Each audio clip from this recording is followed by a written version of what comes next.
Les Kodama, esprits protecteurs des arbres au Japon. Au cœur des forêts anciennes du Japon, là où la lumière filtre à peine entre les branches, vivent des êtres mystérieux appelés Kodama. Ces esprits, discrets mais puissants, habitent les arbres et protègent la nature depuis des siècles.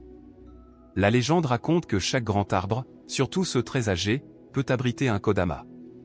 Invisible aux yeux des humains, il se manifeste par de légers bruissements, des éclats de lumière ou une atmosphère étrange qui enveloppe la forêt. Les chasseurs et les voyageurs affirment que l'on peut sentir leur présence, un silence soudain, un souffle dans les feuilles, un sentiment de respect qui impose le calme. Dans la croyance populaire, couper un arbre habité par un Kodama est un acte extrêmement dangereux. La hache qui frappe le bois libère la colère de l'esprit. On raconte que certains bûcherons, après avoir abattu de tels arbres, furent maudits, malheurs, maladies et accidents frappaient leur famille pendant des générations. Mais les Kodama ne sont pas seulement des vengeurs. Ils sont aussi des protecteurs. Ceux qui honorent la forêt et vivent en harmonie avec elle reçoivent parfois leur bénédiction.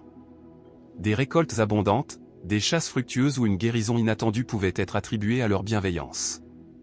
Certains villages plaçaient des cordes sacrées, appelées shimenawa, autour des troncs pour signaler qu'un esprit habitait là. Ainsi, personne n'osait toucher l'arbre, devenu un sanctuaire vivant.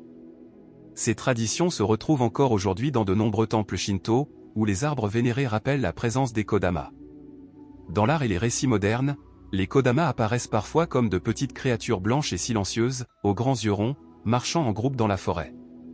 Cette image, popularisée par des films d'animation, s'inspire de la croyance ancienne, celle d'esprits mystérieux, à la fois fragiles et puissants, témoins de l'équilibre entre l'homme et la nature.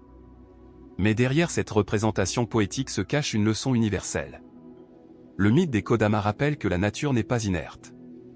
Chaque arbre, chaque montagne, chaque rivière est porteur d'une vie sacrée. L'homme, en la respectant, trouve sa place dans un monde où tout est lié. Aujourd'hui encore, ceux qui pénètrent dans les forêts profondes du Japon affirment ressentir une atmosphère particulière.